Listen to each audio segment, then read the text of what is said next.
오늘 성경 말씀은 욥기 10장 13절부터 마지막 절까지 22절입니다. 욥기 10장 13절.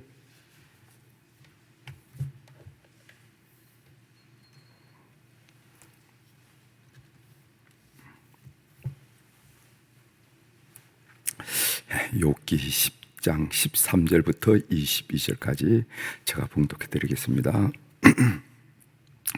그러한데 주께서 이것들을 마음에 품으셨나이다. 이 뜻이 주께 있는 줄을 내가 아나이다. 내가 범죄하면 주께서 나를 죄인으로 인정하시고 내 죄악을 사하지 아니하시나이다. 내가 악하면 화가 있을 것이오며 내가 의로울지라도 머리를 들지 못하는 것은 내 속에 부끄러움이 가득하고 내 환난을 내 눈이 보기 때문입니다. 내가 머리를 높이 들면 주께서 젊은 사자처럼 나를 사냥하시며 내게 주의 놀람을 다시 나타내시나이다. 주께서 자주자주 증가하는 자를 받고 나를 치시며 나를 향하여 진노를 다하시니 군대가 번갈아서 치는 것 같으니이다. 주께서 나를 대에서 나오게 하셨으면 어찌함이니까? 그렇지 아니하셨더라면 내가 기운이 끊어져 아무 눈에도 보이지 아니하였을 것이라. 있어도 없던 것 같이 되어서 태에서 바로 무덤으로 옮겨졌으리이다. 내 날은 적지 아니하니까 그런즉 그치시고 나를 버려두사 잠시나마 평안하게 하시되 내가 돌아오지 못할 땅 곧 어둡고 죽음의 그늘진 땅으로 가기 전에 그리하옵소서. 땅은 어두워서 흑암 같고 죽음의 그늘이 져서 아무 구별이 없고 광명도 흑암 같으니이다. 아멘. 22절까지 읽었습니다.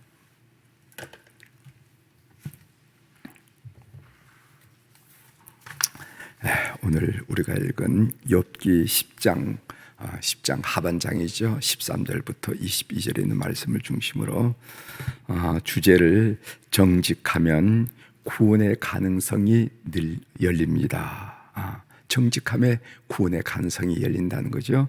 정직하면 구원의 가능성이 열립니다. 정직이 곧 구원은 아니지만은 정직한 사람에게 정직함에 구원의 가능성이 열린다 하는 이야기입니다.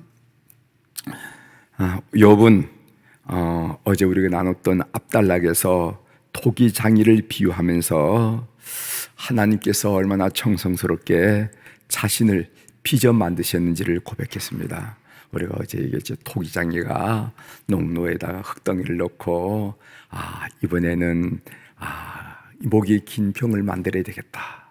이번에는 집에서 쉽게 쓰는 뚝배기를 만들어야 되겠다 하면서 그 머릿속에 그려진 것을 가지고 그 섬세하게 손을 놀려가지고 그 모양을 빚어내는 거 아니겠어요? 그런 것을 상실하면서 토기를 가장 잘 아는 분은 토기장이듯이 나에 대해서 가장 잘 아시는 분은 토기장이 되신 하나님이십니다. 이런 고백을 했습니다. 하나님이 얼마나 정성스럽게 자신을 만들어 빚으셨는지를 어제 고백했어요. 그런데 오늘 본문에 보면은요, 반면에 하나님이 자신을 적대시하고 멸시하고 있음을 탄식하고 있어요. 욥은 이런 하나님의 행동을 이해할 수 없기 때문에 나름대로 하나님의 의도를 추론하기 시작했습니다. 나를 이렇게 정성스럽게 만들면서 사건마다 교마다 나를 이렇게 적대시하는 이유가 뭘까? 그게 뭘까? 이렇게 추론하는 과정 중에 결론이 뭐냐 하면은 그것은 하나님이 자신을 만들 때부터 멸하실 마음을 갖고 계셨구나. 이렇게 결론을 내립니다. 그 부분이 13절입니다. 제가 읽어드리겠어요.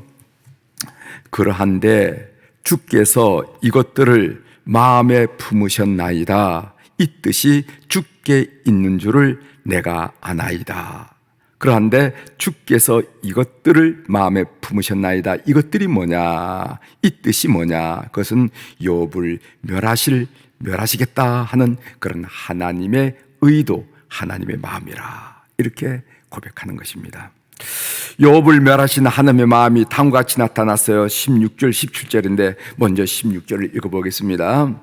내가 머리를 들면 주께서 젊은 사자처럼 나를 사냥하시며 내게 주의 놀라움을 다시 나타내시나이다. 우리가 머리를 든다라는 것은 죄가 없다는 떳떳한 태도를 말해요. 공항에서 그 배구 선수 두 자매가 어디로 가는데 아이들이 이렇게 고개를 푹 숙이고 있으니 뒤따라가던 엄마가 고개 들어 뭐 이랬다는 것을 신문에 본 적이 있는데, 고개를 든다라는 말은 나 죄가 없어요, 떳떳합니다 하는 그런 의미이고, 머리를 숙인다 하는 말은 자신의 잘못을 인정하는 태도지요. 욥은 자신에게 죄가 없음을 확신해서 머리를 들면은 하나님은 젊은 사자처럼 대들어서 욥을 공격하고 사냥하신다는 겁니다. 그러니 어떻게 사자와도 같으신 하나님의 공격을 인간인 내가 막아낼 수가 있겠습니까? 하고 욥은 다시금 절망하고 있음을 우리가 보게 됩니다. 17절 봅시오. 뿐만 아니라 주께서 자주자주 증거하는 자를 바꾸어 나를 치시며 나를 향하여 진노를 더하시니 군대가 번갈아서 치는 것 같으니이다. 욥이 자신의 정당성을 주장할 때마다 하나님은 욥을 대항하여 다른 증인들을 계속 내세운다는 것입니다. 이렇게 욥은 하나님의 상대로 애로운 싸움을 싸우고 있다, 이런 얘기를 해요. 우리가 무슨 재판정에서도 새로운 증인들을 내가지고 또 공격하고, 여기 보면 전쟁 얘기를 합니다. 옛날 전쟁은 군인들이 나가서 육박전을 해야 되니까 육박전은 힘이 들잖아요. 그럼 이번엔 쉬고 그 다음번엔 다른 사람이 이렇게 하면서 계속해 공격해 온다 하는 이야기를 욥이 이야기하면서, 나는 이런 사람들과 더불어 내가 이런 투쟁을 하고 있다 하는 그런 고백을 합니다. 그래서 하나님의 이런 태도가 욥을 너무나도 힘들게 하기 때문에 욥은 잠시 하나님의 간섭이 없는 휴식을 취하고 싶다, 이런 얘기합니다. 20절에 보세요. 20절, 내 날은 적지 아니하니까 그런즉 그치시고 나를 버려두사 잠시나마 평안하게 하시되, 이런 말씀이 있어요.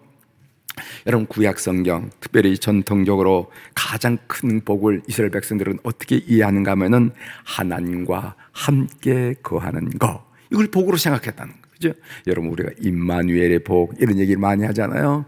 가장 좋은 것은 무엇입니까? 하나님이 나와 함께 하심입니다, 이렇게 우리가 고백하는데, 그런데 오늘 욥을 보면은요, 욥의 바라는 것, 소망은 무엇인가 하면은 전통적인 신앙인들의 바람과는 정반대로 하나님으로부터 떠나 잠시 쉬는 것입니다. 나 좀 떠나달라는 거예요. 나 좀 혼자 있게 해달라는 겁니다. 전통적인 신앙관에 의하면 그건 큰일 날 소리인데도 불구하고 욥의 정신적인 고통이, 영적인 고통이 얼마나 심한지, 영적인 고통이 얼마나 심한지 하나님 나 좀 떠나주세요 라고 하소연하는 것을 우리가 보게 됩니다. 저는 어제 이 본문을 읽으면서 묵상하는 가운데 이 욥의 솔직함과 이 정직함이 느껴졌습니다. 그 하나님에 대해서 우리가 이걸 이제 이를 보면은 말도 안 되는 얘기를 지금 욥이 하고 있거든요. 사실은 그렇지만은 욥이 그때 인상, 하나님에 대한 인상, 하나님의 느낌을 솔직하게 정직하게 토로하는 것을 보게 됩니다. 이 솔직함과 정직함에 구원의 가능성이 열린다 하는 생각을 하게 되었습니다. 여러분, 요한 1서 1장 9절에 나오는 말씀 여러분들이 너무나 잘 아시죠? 그게 무슨 말씀이냐면은 만일 우리가 우리 죄를 자백하면은 그는 미쁘시고 의로사 우리 죄를 사하시며 우리를 모든 불의에서 깨끗하게 하실 것이요 라는 여러분들이 암송하고 이 말씀에 빗대어서 하나님께 죄를 고백하고 이렇게 우리가 신앙생활을 하는 거 아니겠어요? 그러고 보면 만일 우리가 우리 죄를 자백한다, 여기서 자백한다라는 말은 하나님 앞에서 솔직하게 정직하게 고백하는 것을 말합니다. 거기에는 가식이라든가 변명이 없어요. 거기는 가식이라든가 내가 누군데 이거 하나님 앞에 말씀드리면은 아이고 이렇게 가식이라든가 변명, 내가 그럴 수밖에 없었습니다. 그런 변명이었고, 선한 양심이 나를 지적하는 대로 솔직하게 나는 이런 사람입니다. 나는 이것밖에 안 됩니다. 이게 부족합니다. 이런 연약한 존재입니다. 라고 솔직하게 정직하게 고백할 때 구원의 가능성, 용서의 가능성이 열리는 것을 우리가 보게 됩니다. 제가 이 말씀을 묵상하면서 이 정직에 대해서 감동받은 이 실화인데 그 이야기를 여러분들에게 좀 해드리면서 말씀을 좀 마칠까 합니다. 이건 2013년에 일어났던 실화예요. 그의 어느 날 사라 달링이라 하는 여인이 있는데, 이 사라가 거리에서 구걸하던 노숙자, 그 이름이 빌리입니다. 빌리를 보고 그에게 적선을 했어요. 동전을 특별히 모아다는 이런 지갑을 탁 털어서 그 노숙자 앞에 있는 그 깡통에다가 다 이렇게 쏟아 부어줬습니다. 몇 시간 뒤 집에 들어온 사라는요, 엄청난 실수를 저질렀음을 깨달았습니다. 그 실수가 뭐냐면 그 동전 속에 약혼자의 그 다이아몬드 그 반지를 거기다 놨는데 그것도 모르고 그냥 다 털어서 그냥 줬다는 거예요. 당황한 그녀는 급히 차를 몰아서 빌리가 있는 곳에 가서 빌리를 찾았지만은 이미 종족이 없었습니다. 그 사이 빌리는 보석 가게에 가 있었어요. 자신의 컵을 이렇게 들여다보니까 거기 무슨 다이아몬드 비슷한 반지가 있거든. 그래서 본인 마음속에 이게 진짜인지 가짜인지 장난으로 하는 사람도 많이 있으니까 노숙자의 깡통에 별짓을 다 하지 않겠어요? 그러니까 이게 진짜인지 가짜인지 보석상한테 이 진위 여부를 가지러 보상으로 간 거예요. 주인이 한참 살펴보더니까 이거 진짜 다이아몬드라고, 이거 나한테 팔면은 4,000파운드를 현장에서 주겠다. 그러니까 480만 원 정도를 주겠다. 그게 팔라. 이렇게 얘기했어요. 그러니까 이 노숙자님 빌리가 순간 갈등을 했습니다. 이걸 팔고 한 500만 원 돈을 챙겨야 되는 것인지 아니면 이렇게. 하지만은 그래도 이건 아니지. 사람으로 태어나서 이건 아니지. 라는 생각이 들어서 결국 반지를 돌려받아서 그 자리에 왔습니다. 다음날 사라는 절실한 마음으로 빌리가 있던 자리를 다시 찾았습니다. 빌리가 그곳에 있었어요. 사라는 초자기에 묻습니다. 어제 제가 여기에 왔다 갔는데 저 얼굴을 기억할 수 있겠습니까? 그랬더니까 이 거진 다 알잖아요. 기억한다고 하면서 주머니에 있는 보석 반지, 다이아 반지를 주면서 혹시 주인이 아니시냐고. 그래서 그 맞다고 하면서 반지를 건네받았습니다. 사라가 큰 감동을 받았어요. 세상에 이렇게 정직한 사람이 있구나. 정말 돈이 필요할 텐데 이렇게 정직한 사람이 있구나 해서 그 약혼자와 더불어 그 남자친구와 더불어 이 정직한 빌리를 위해서 모금 운동을 했습니다. 그러니까 실화라고 그러죠. 모금 운동을 했어요. 그 내용이 금방 화제가 되어서 사람들의 가슴에 감동을 주었고, 얼마를 모금하게 됐냐면은 몇 달 되지 않아서 무려 2억 3천만 원이라는 거금을 모았습니다. 그래서 빌리가 새로운 삶을 시작했다 하는 얘기입니다. 비록 거리를 전전하던 노숙자였지만은 그 정직한 마음에 빛을 발하는 그런 일이라는 거예요. 요즘 여러분들 대장동, 난 또 대장동이 거기 있는지도 대장동 게이트 잘 보시죠? 신문으로, 방송으로, 국정감사로 계속 보면서 참 그들에게 정치인들, 국회의원들, 고관, 법조계의 높은 사람들에게서 정직함과 솔직함을 눈을 씻고도 찾을 수 없는 그런 우리 현실에서 좀 아프더라고요. 좀 느낌이 솔직한 느낌을 보고 정직한 느낌, 그런 것을 우리 지도자들에서 좀 보고 싶은데 그런 걸 그냥 모른다. 거짓을, 위선을, 그런 것을 우리가 느끼면서 참 아픔을 느낀데 이 정직함이 얼마나 중요한. 그래서 제가 오늘 주제를 정직함의 구원의 가능성이 열린다 이렇게 함께 여러분들과 나누고 있습니다. 정직하고 솔직하면은 구원의 가능성이 열립니다. 이제 욥이 나중에 보겠지만은 욥이 그렇게 하나님 앞에 정직하게 돌아가고 있는 인상 그대로 그 느낌 그대로를 표현함을 통해서 그에게 놀란 축복과 구원의 가능성이 열린 것을 보게 된다는 거죠. 이 말씀이 여러분들에게 도전이 되기를 주의 이름으로 축복합니다. 기도하시겠습니다.